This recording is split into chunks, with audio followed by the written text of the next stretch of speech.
بسم اللہ الرحمن الرحیم۔ اسلام میں جانوروں کے ادھیکار ایسے ہی سچے قصوں کے لیے ہمارے چینل کو سبسکرائب کریں۔ بہت سے مسلمان جانوروں کے ساتھ برتاؤ کے معاملے میں بے دردی بھرا رویہ اپناتے ہیں اور ایسی چھوی بناتا ہے کہ یدی شاید اس میں دھرم میں جانوروں کے ساتھ ویوہار کے معاملے میں کوئی سوچ وچار نہیں کیا جاتا، لیکن جب ہم قرآن اور حدیث کا ادھین کرتے ہیں تو ہمیں حیرانی کے ساتھ خوشی بھی ہوتی ہے کہ واستو میں سچائی اس کے وپریت ہے۔ اسلام میں واستو میں جانوروں کو مہتو دیتا ہے اور ان کی دیکھ بھال کے طریقے کو بھی مہتو دیتا ہے۔ قرآن میں 5 سوریں ایسی ہیں جن کے شیرشک جانوروں کے ناموں پر ہیں۔ اس کے علاوہ جانوروں کا ذکر پورے قرآن میں پایا جاتا ہے۔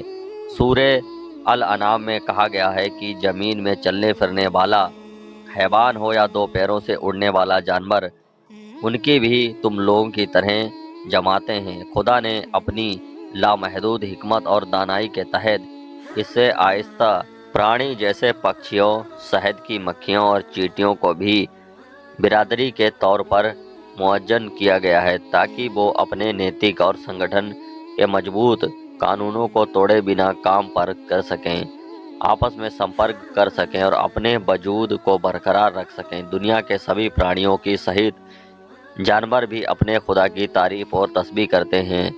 جاندار اپنی زبان سے اور غیر جاندار اپنے حالات کے مطابق خاموش رضامندی سے خدا کی تعریف کرتے ہیں۔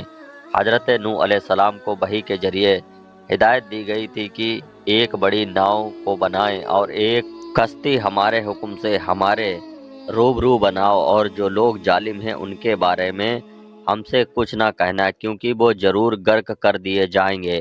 سیلاب سے محفوظ کیے جانے والوں میں مومنین کے ساتھ ہر ایک نسل کے جانوروں کے جوڑوں کو ہم نے نوح کو حکم دیا کہ وہ ہر قسم کے جانوروں میں سے جوڑا جوڑا یعنی 2 جانور، ایک نر اور ایک مادہ لے لو۔ جس شخص کی نسبت میں حکم ہو چکا ہے ہلاک ہو جائے گا، اس کو چھوڑ کر اپنے گھر والوں کو جو ایمان لایا ہو اس کو کشتی میں سوار کر لو۔ حقیقت میں یہ کہ جانوروں کو بچانے کا حکم مومنینوں کو بچانے سے پہلے آیا اور ان جانوروں کی اہمیت کی طرف اشارہ کرتا ہے۔ استتو خطرے میں تھا۔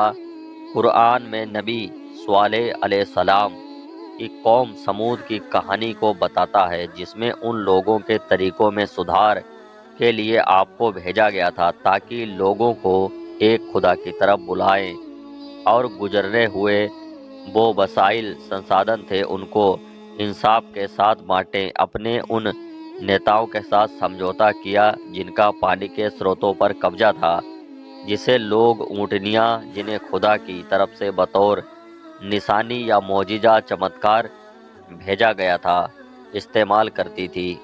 ان لوگوں کو چارگاہوں میں اپنے لوگوں کو شامل کرنے کے لیے کہا گیا تھا، یعنی یہی خدا کی اونٹنی تمہارے لیے معجزہ ہے تو اسے آزاد چھوڑ دو کہ خدا کی زمین میں چرتی پھرے، اور تم بری نیت سے ہاتھ بھی نہ لگانا ورنہ عذاب علیم تمہیں پکڑ لے گا۔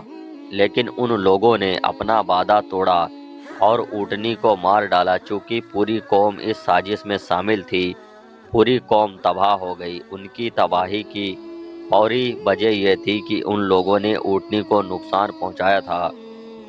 نبی کریم صلی اللہ علیہ وسلم نے کہا کہ اگر سب سے چھوٹے پرندے کو اس کے حق کے بغیر ہلاک کیا گیا اور پھینک دیا گیا تو اس عمل کے ایک جرم کے طور پر پوچھ تاچھ کی جائے گی۔ آپ صلی اللہ علیہ وسلم نے اسپشٹ کیا کہ اس کا ادھیکار تھا کہ اسے صرف کھانے کے لیے ضرورت کی استھتی میں ذبح کیا جانا چاہیے، اور یہ نہیں کہ بنا ضرورت اسے مار دیا جائے اور پھینک دیا جائے۔